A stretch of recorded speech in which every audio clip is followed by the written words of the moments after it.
Hello, everyone. So today is the first episode of the Route to Market podcast with myself, Matt Doherty from Rombic. And my first guest is someone that I've known for over 10 years. It's actually probably one of the first calls I ever made when I started recruiting in the building products sector. I guess Say has over 25 years experience in the industry, working for some leading brand names such as SIG and Travis Perkins, and most recently at Hornsey Steel Panels and Sections. So without further ado, our first guest on the podcast is Sam Jones. Welcome, Sam. How are you? Hi, Matt. I'm really good. Thank you. Thanks for having me on your podcast. No problem at all. Thanks for being our first guest. So Um, excited. it is exciting, really exciting. So just wanted to kind of get a bit of a background on your sort of origin story, really. So where you started out and how you got to where you are now. Yeah, no problem. So I first came into the industry 28 years ago, 1998, working for a manufacturing business called Heronville TAC, which was based in St. Helens in the Northwest. I came into the industry in the way that so many people do, which is you'll hear this term all the time, I guess, which is like we kind of fall into roles. Same with I recruitment. Most recruiters would say they sort of fall into it as well. Absolutely. It's like there was no strategic decision there from my perspective. I'd moved from London back up to the Northwest, Right. needed a job, wanted something really that was salesy. So it was an internal sales role that I took at Heronville TAC. And I think if I'm honest, it's probably fair to say that to start off with, I didn't fall in love with the industry at all. Early doors. In fact, I actually tried to leave the position a couple of times fairly early on. And obviously, with hindsight now, nearly 30 years later, I totally appreciate why that is, because Yeah. sometimes it's a really fast paced industry, as you Yeah. know. It's not for everyone. It takes some getting used to. And we do lose a lot of people right at that first stage, where people either love it or hate it. Why do you think that is? Do you think it's because there's maybe not enough training for people or? Yeah, I think there are a number of reasons. I think we drastically underestimate how unique this industry is, what a Yeah. unique environment it is. And there are so many people that have been in this industry for so long, you kind of forget what it's like for new starters when they just come Yeah. in, and it's quite easy to be intimidated. It can feel quite closed. So I think for me, what really kind of made the difference and what made me decide to hang on in there was twofold, two really key issues. And this is something that has then gone on to inform my career and my decision making in later life as well. So initially, I formed a really strong bond with my female colleagues. Mhm. So, within that business and within the industry, we really were in the minority. Bearing in mind, this was the late 90s as well, so that meant that we kind of formed a real strong bond very quickly.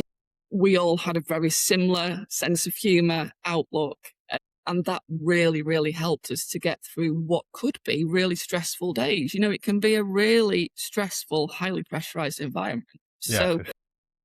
that made a massive difference to me. And I think also my boss at the time, the MD of the business, he really, really challenged me, created a huge amount of opportunity for me as an individual, and really generally made me feel valued within that business. And that's so important from any manager, isn't it? To make people feel like they've got opportunity, to feel valued and as part of the team and like like they've got a long-term future. Yeah, absolutely. It made all the difference to me. And literally, like, here I am 28 years later. So, I think from there, I've kind of fulfilled a number of different roles, primarily commercial, but some operational as well, Yeah.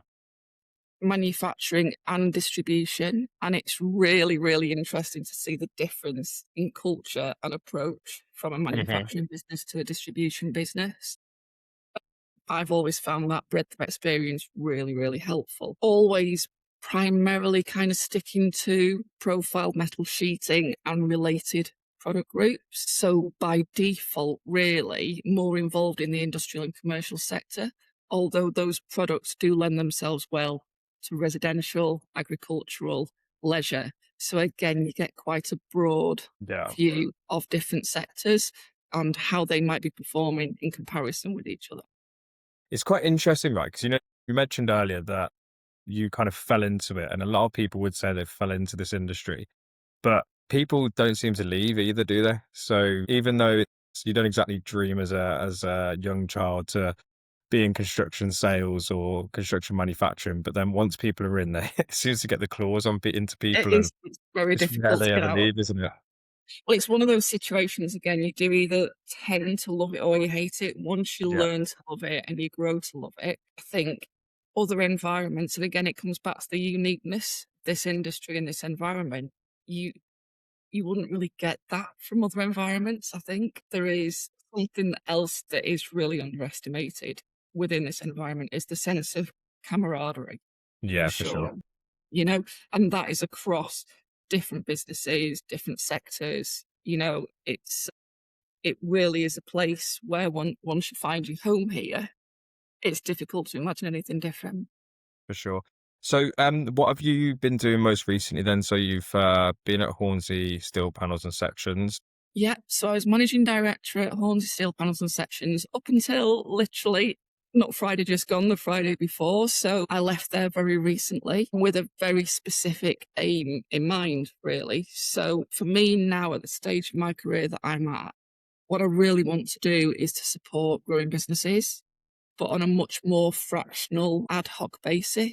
So for argument's sake, businesses that might want to know that they need to get from A to B, but don't necessarily know how to do it, or they want some support to do it, but they can't necessarily afford the cost of a full-time board member. Sometimes it's nice to have that experience to draw on.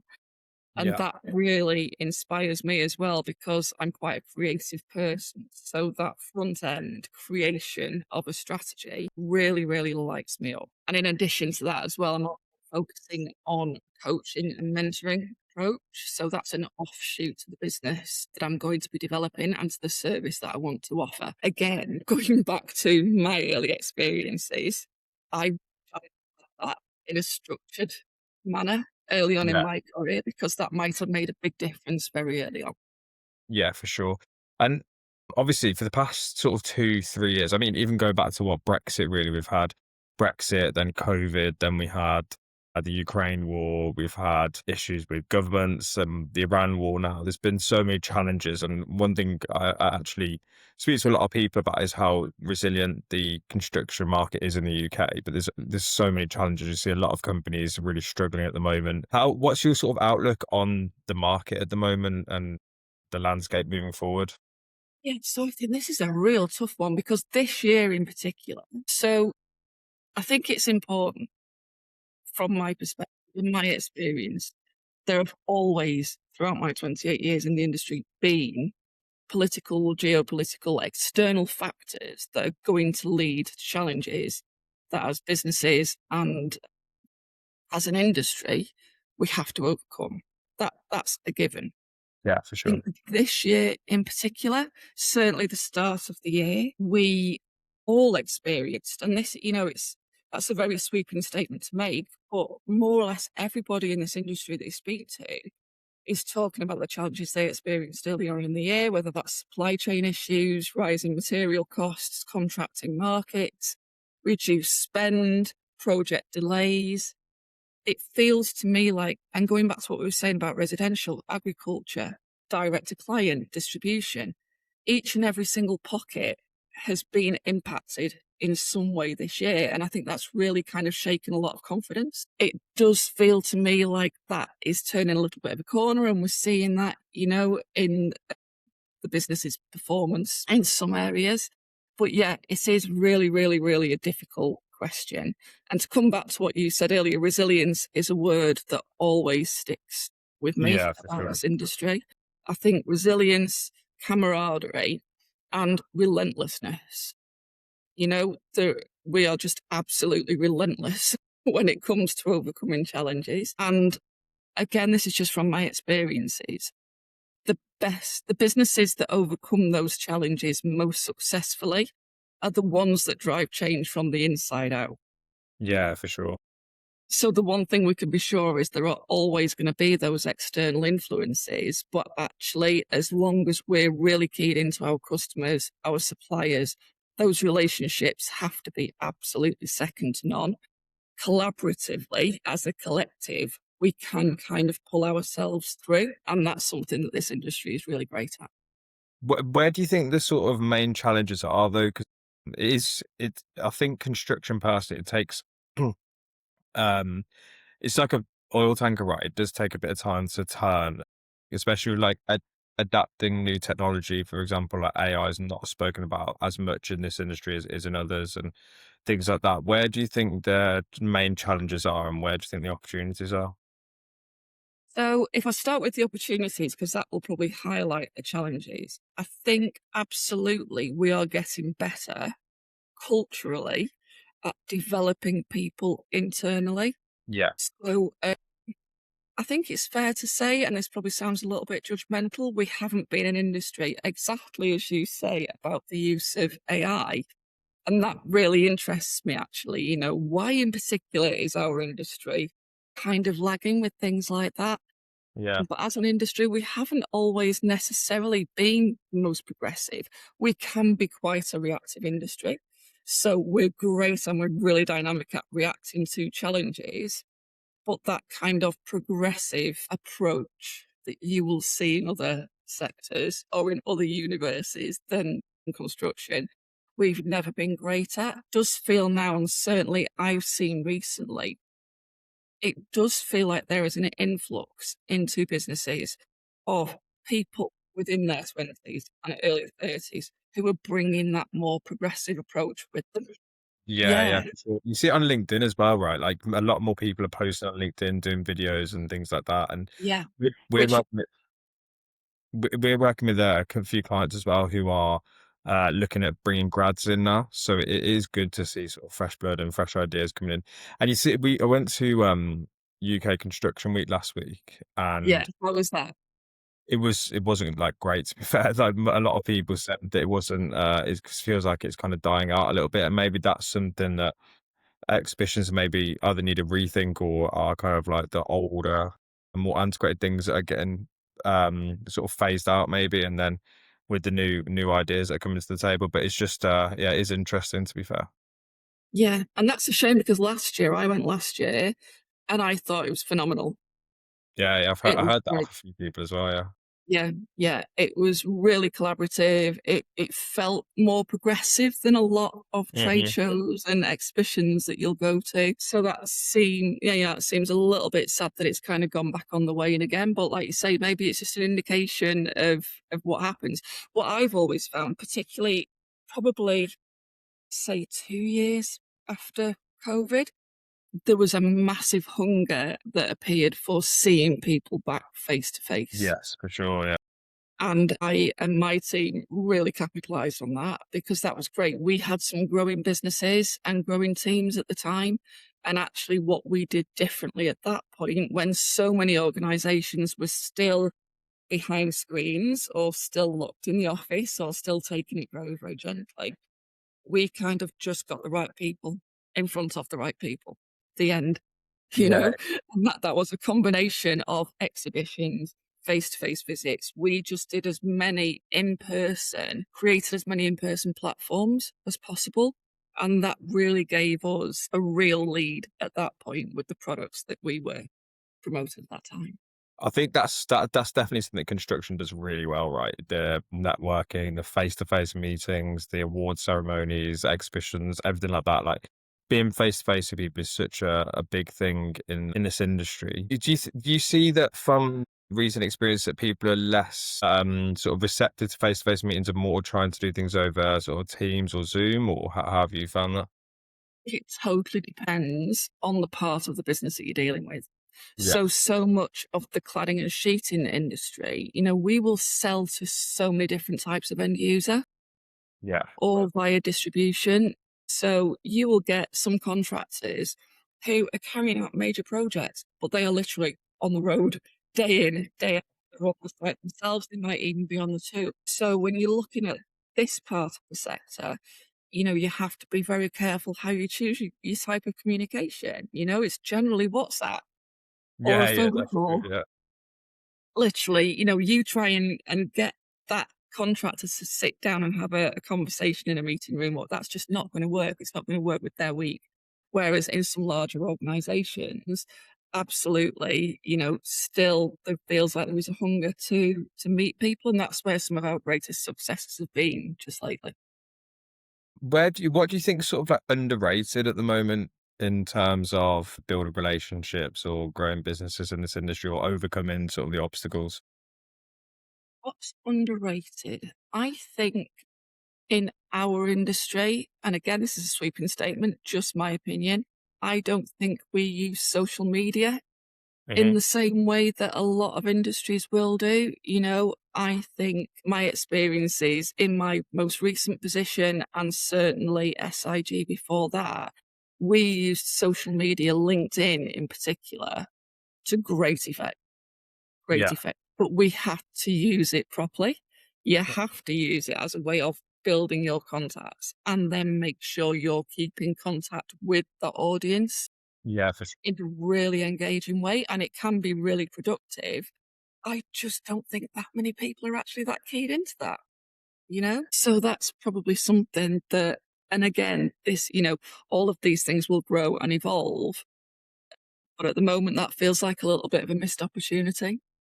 Yeah, I think I think there's like I think it's single figure percentage of LinkedIn users actually post on LinkedIn. But it is quite a daunting thing to do when you've never done it before. It is a little bit. It is a little bit. But yeah, I mean, for me, anything that can raise the profile of a business or an individual, it, it's got to be there to be used, and it's such a great platform.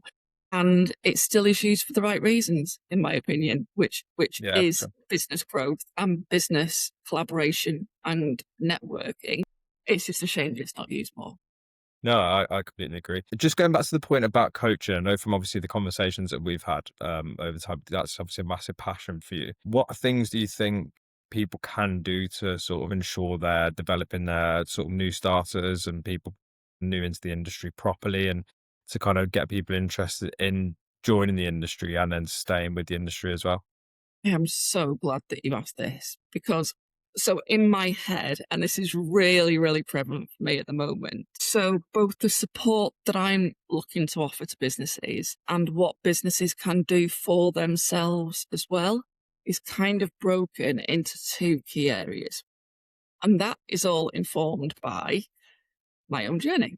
So, to go Yeah. back to exactly what I was saying about 28 years ago, imagine this relatively young girl who started out in the industry. At that point, didn't know that I was going to be part of the industry for nearly 30 years. Had no way of knowing, was this just a job that I was going to have for 6 months? Yeah. Was it something, you just don't know, do you? What can we as a collective, and we should be viewing ourselves as a collective, 100%, what can we as a collective do to attract a hugely diverse range of talent into this industry, into this environment, and into these businesses? So there is a huge conversation to be had around that because so many people that you speak to still use that really worn out term, fell into this job. Yeah. Yeah. It would be really great to know that, and so many young people are proactively choosing a career in this industry and in this environment.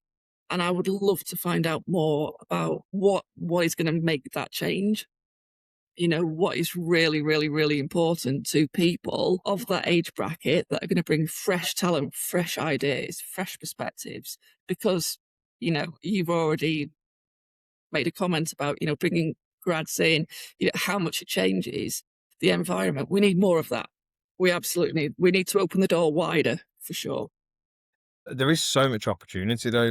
Like I said, people rarely leave the industry. So obviously, a lot of people will kind of climb up the ladder, go into managerial roles, go into sort of C-level roles and stuff. So there is loads of opportunity. It's just not like you said, it's not showered about enough. It's And I guess yeah. that people probably before I started recruiting in this industry, I didn't even know it existed. To be honest, I didn't know Mhm. people sold bricks into house builders and cladding into cladding contractors or architects. It just didn't doesn't cross your mind. You just assume that things are just built. But yeah, And it's I know, and there will be so much we can do, and yeah, that's something that I really want to focus on because I just think, we need advocates. We need people like exactly like this podcast, people kind of keying into something and going, do you know what? That's something a little bit different. It's not what I might have planned, but actually it's an environment that people are happy in it. yeah. People stay here for 30 years and absolutely love it, live and breathe it, even during the tough times and the challenges.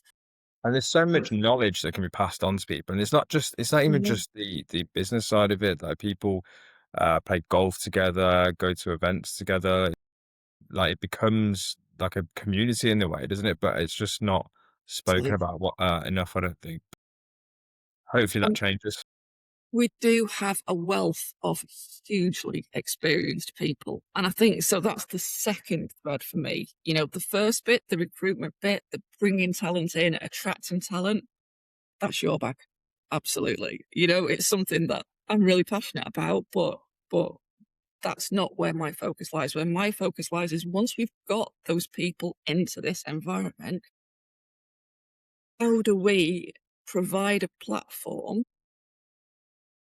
So it might be that that girl who starts in an internal sales role in a manufacturing business doesn't necessarily have a strong network of female colleagues around her, Yeah, doesn't necessarily have an MD who is prepared to look at things progressively and create opportunity.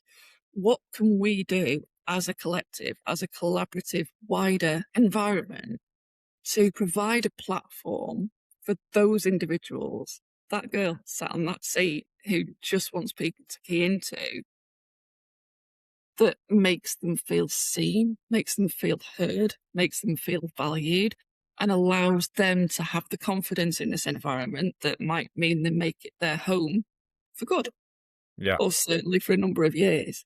yeah, And that's a lot of the work that I'm going to be doing is around mentoring, coaching, what platforms, what organizations can we do that through so we can make that widely available to everybody, whether the new starters, whether the people that have been in the industry 5 years and want to develop.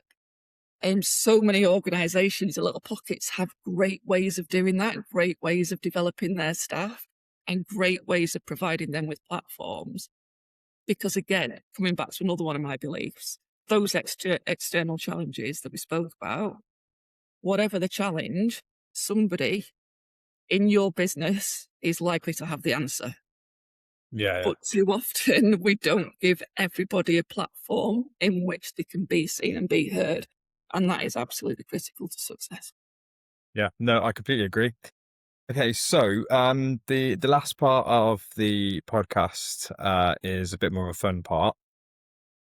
So essentially, what we're going to be doing every week is called the Quick Six. So it's six quick fire questions, and you can answer it however you want. There's going to be no judgment, not from me anyway. Yes, so I'll go through these, take about 5 minutes, and yeah, take it away. So the first question is, what is your pint of choice or drink of choice, and where would you want to drink it? That's a tough one for me because I like a pint, Matt.